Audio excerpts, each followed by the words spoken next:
ओम नमो भगवते वासुदेवाय नमो नमः। जय श्री कृष्ण मित्रों, राधे राधे। आज की वीडियो में वैकुंठ चतुर्दशी का महत्व और व्रत कथा का श्रवण करने जा रहे हैं। वीडियो में अंत तक जरूर बने रहिए। हमें कथा को सच्चे मन से, हृदय से और भाव से श्रवण करना चाहिए। वैकुंठ चतुर्दशी हमारे हिंदू सनातन धर्म में मुख्य परंपराओं से एक पवित्र दिन माना जाता है, जो कार्तिक पूर्णिमा से एक दिन पहले मनाया जाता है। कार्तिक माह में शुक्ल पक्ष की चतुर्दशी का दिन भगवान श्री हरि विष्णु और भगवान शिव के भक्तों के लिए भी एक पवित्र दिन माना जाता है, क्योंकि दोनों ही देवताओं का वैकुंठ चतुर्दशी से बहुत ही गहरा संबंध है। ऐसा बहुत कम होता है कि एक ही दिन भगवान शिव और भगवान विष्णु की पूजा एक साथ की जाती है। वाराणसी के अधिकांश मंदिर वैकुंठ चतुर्दशी मनाते हैं। वाराणसी के अलावा वैकुंठ चतुर्दशी ऋषिकेश, गया, महाराष्ट्र सहित पूरे भारतवर्ष में मनाई जाती है। वैकुंठ चतुर्दशी का यह पवित्र त्यौहार वर्ष 2023 में 25 नवंबर 2023 को मनाया जाएगा। वैकुंठ चतुर्दशी के महत्व को समझना बहुत जरूरी है। वैकुंठ चतुर्दशी के दिन भगवान श्री हरि विष्णु की पूजा को बहुत ही महत्वपूर्ण बताया गया है। अगर आप संपूर्ण विधि विधान और शुभ मुहूर्त में पूजा करते हैं तो आपको अवश्य ही मनोवांछित फल की प्राप्ति होती है। अपने समस्त कार्यों की सिद्धि के लिए आप भगवान विष्णु के सहस्त्र नाम की पूजा के साथ साथ यदि आपके पास समय है तो रुद्राभिषेक पूजा भी कर सकते हैं। अब जान लेते हैं वैकुंठ चतुर्दशी का कब प्रारंभ हो रही है।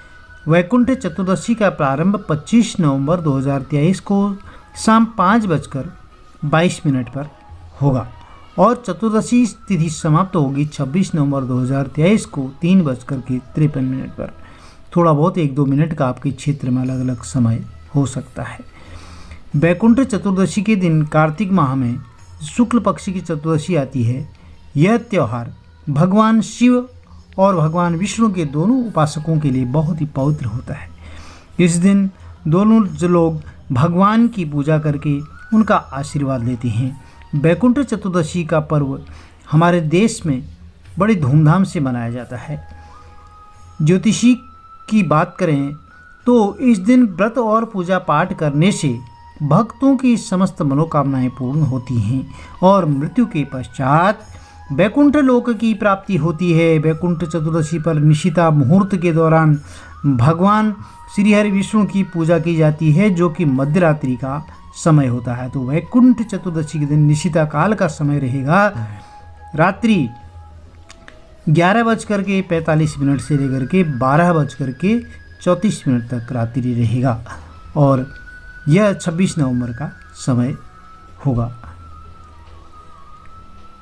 तो वैकुंठ चतुर्दशी पर निशिता जो मुहूर्त होता है, इस दौरान भगवान विष्णु की पूजा की जाती है, जो कि मध्यरात्रि में समय होता है। इस दिन भगवान श्री हरि विष्णु के 1000 नाम विष्णु सहस्त्र नाम का पाठ करते हुए श्री हरि विष्णु को 1000 कमल चढ़ाते हैं। वैकुंठ चतुर्दशी के दिन भगवान विष्णु और भगवान शिव दोनों की पूजा की जाती है। हालांकि यह पूजा दिन के 2 अलग अलग समय पर होती है।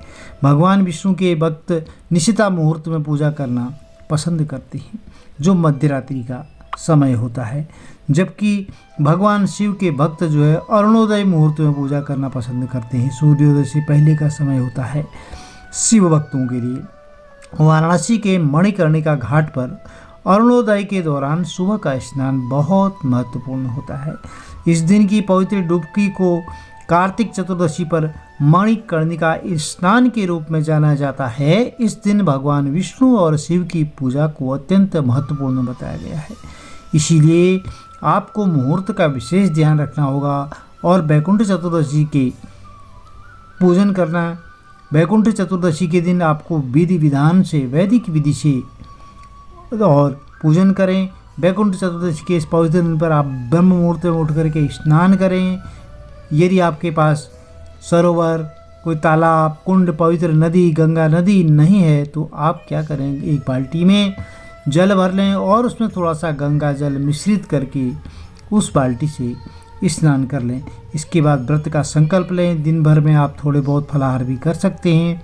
इसके अलावा किसी भी प्रकार के अन्न का सेवन नहीं करना है और बाद में रात के समय निशिता मुहूर्त में श्री हरि विष्णु भगवान की कमल के फूलों से पूजा करें। पूजा करने के लिए आप मंत्रोच्चार भी कर सकते हैं। इस दिन अपने निकट के किसी विष्णु भगवान में मंदिर में अथवा शिव मंदिर में जाकर के वहां भगवान को फल फूल धूप दीप माला आदि समर्पित करें। अपनी श्रद्धा के अनुसार उनके मंत्र का जाप करें अथवा भगवान विष्णु के महामंत्र ओम नमो भगवते वासुदेवाय नमो नमः इस मंत्र का जाप करें। भगवान शिव के महामंत्र ओम नमः शिवाय का जाप करें। जितना कर सकते हैं आप, एक माला या उससे कम, जैसे समय मिले आपको यथोचित जाप करें। यथाशक्ति दान पुण्य आदि करें। किसी ब्राह्मण को दक्षिणा दे सकें, किसी की निर्धन गरीब को भोजन करवाएं। भगवान से अपनी मनोकामना पूर्ति का वरदान मांगें। रात को श्री हरि विष्णु भगवान की पूजा के पश्चात दूसरे दिन अरुणोदय मुहूर्त में भगवान शिव की पूजा करें। पूजा के बाद ब्राह्मणों को भोजन करवाने के लिए उपवास खोलें। और वैकुंठ चतुर्दशी का यह पवित्र व्रत शैवों और वैष्णवों की पारस्परिक एकता का प्रतीक माना जाता है। कार्तिक माह की पूर्णिमा को भी हमारे धर्म में पवित्र तिथि माना जाता है। धार्मिक ग्रंथों के अनुसार सृष्टि रचयिता भगवान विष्णु श्री हरि विष्णु देवादिदेव भगवान शंकर आदि ने इस तिथि को परम पुण्यदायी बताया है। इस दिन गंगा नदी पर स्नान जरूर करें और शाम के समय दीपदान करने का बहुत बड़ा महत्वपूर्ण स्थान है। अब जान लेते हैं हमको कथा श्रवण करने से, पूजन करने से क्या लाभ होता है। पुराणों में वर्णित कथाओं के अनुसार इस दिन दान और जप करने से 10 यज्ञों के समान फल प्राप्त होता है। इस दिन यदि कृत्तिका नक्षत्र हो और यह महाकार्तिकी होती है, वहीं अगर भरणी नक्षत्र हो तो वैकुंठ चतुर्दशी विशेष फलदायी मानी जाती है। रोहिणी नक्षत्र में आने पर इसका फल और भी अच्छा मिलता है। ऐसा माना जाता है कि एक बार देव ऋषि नारद जी भगवान श्री हरि विष्णु के से सरल भक्ति कर मुक्ति पाने का मार्ग पूछा, तो जिसके जवाब में श्री हरि विष्णु जी कहते हैं कि जो भी वैकुंठ चतुर्दशी के दिन व्रत रखते हैं उनके लिए स्वर्ग के द्वार खुले रहते हैं। भगवान विष्णु बताते हैं कि इस पवित्र दिन के शुभ अवसर पर जो भी उनका पूजन करता है वह सीधे ही वैकुंठ लोक को प्राप्त होता है।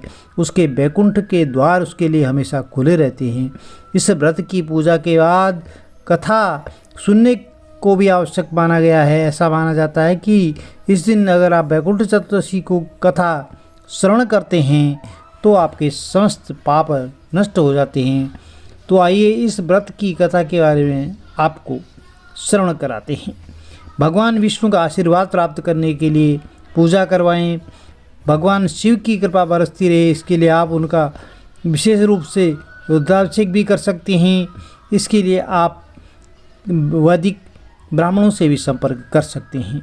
बोलिए विष्णु भगवान की जय। चलिए वैकुंठ चतुर्दशी की कथा का श्रवण करते हैं। वैकुंठ चतुर्दशी को लेकर के एक कथा बहुत ही प्रचलित है। इस कथा के अनुसार एक बार श्री हरि विष्णु देवादिदेव शंकर जी का पूजन करने के लिए काशी आए हुए थे। तो यहाँ पर मणिकर्णिका घाट पर स्नान कर उन्होंने एक सार स्वर्ण कमल पुष्प से भगवान शंकर के पूजन का संकल्प लिया। भगवान विष्णु जब श्री विश्वनाथ जी के मंदिर में पूजन करने लगे तो शिव जी ने भगवान विष्णु की भक्ति की परीक्षा लेने के उद्देश्य से एक कमल पुष्प कम कर दिया। तो भगवान विष्णु ने 1000 पुष्प कमल भेंट करने का संकल्प लिया था। जब उन्होंने देखा कि एक कमल कम हो गया है तो वे विचलित हो उठी। तभी उन्होंने सोचा कि मेरी आँखें भी तो कमल पुष्प के समान हैं, इसलिए मुझे कमल नयन और पुंडरीकाक्ष के नाम से भी जाना जाता है। इस विचार के बाद भगवान श्री हरि विष्णु अपनी कमल समान आँख चढ़ाने के लिए प्रस्तुत हुए। भगवान विष्णु की इस अगाध भक्ति से भगवान शिव प्रसन्न हो गए। वह तुरंत ही वहाँ पर प्रकट हुए और श्री हरि विष्णु से बोले, हे विष्णु, तुम्हारे समान इस पूरे संसार में दूसरा कोई मेरा भक्त नहीं है, इसलिए मैं आज तुम्हें वचन देता हूँ कि इस दिन जो भी तुम्हारी पूजा करेगा वह वैकुंठ लोक को प्राप्त होगा। आज का यह दिन वैकुंठ चतुर्दशी के नाम से जाना जाएगा। और इसके अलावा भगवान शिव ने प्रसन्न होकर के श्री हरि विष्णु को करोड़ों सूर्य की कांति यानी कि तेज के समान वाला सुदर्शन चक्र प्रदान किया। इसी कारण से ऐसा माना जाता है कि इस दिन मृतलोक में रहने वाला कोई व्यक्ति इस व्रत का पालन करता है तो वह अपना स्थान वैकुंठ धाम में सुनिश्चित कर लेता है। इसके बाद देव ऋषि नारद जी पूरे पृथ्वी का लोक भ्रमण करके वैकुंठ धाम पहुँचे तो उनके चेहरे पर एक सवाल दिख रहा था, जिसे भांपते हुए श्री हरि विष्णु ने पूछ लिया कि ऋषिवर, आपके चेहरे पर मुझे एक प्रश्न नज़र आ रहा है, कृपया आप बताएं आप क्या पूछना चाहते हैं। तो नारद जी ने तुरंत ही कहा, भगवान आपके अन्य भक्त हैं जिनमें से कोई दिन रात आपका नाम जपते रहते हैं, कई दिन रात तक आपका नाम जपते हैं, जिन्हें आसानी से वैकुंठ प्राप्त हो जाता है। लेकिन कुछ लोग ऐसे भी हैं जो दिन रात आपका नाम जपने में असमर्थ होते हैं, क्या उन्हें वैकुंठ प्राप्त करने का कोई मार्ग है? तो इसके जवाब में श्री हरि विष्णु ने कहा कि जो भी भगवान व्यक्ति वैकुंठ चतुर्दशी का उपवास करेगा और श्री हरि विष्णु के नाम का स्मरण करेगा, उसे वैकुंठ धाम की प्राप्ति होगी। प्रिय भक्तों, यदि चैनल पर दी गई जानकारी, वीडियो पर दी गई जानकारी आपके लिए लाभप्रद लगती है तो चैनल को लाइक कीजिए, शेयर कीजिए, सब्सक्राइब कीजिए, साथ में बेल आइकन अवश्य प्रेस करें, जिससे आने वाली वीडियोज़ की नोटिफिकेशन आपको ठीक समय पर मिलती रहे। भगवान श्री हरि विष्णु का आपके पूरे कुटुंब में सदैव आशीर्वाद बना रहे। हर हर महादेव, जय माता दी। आपका दिन शुभ हो।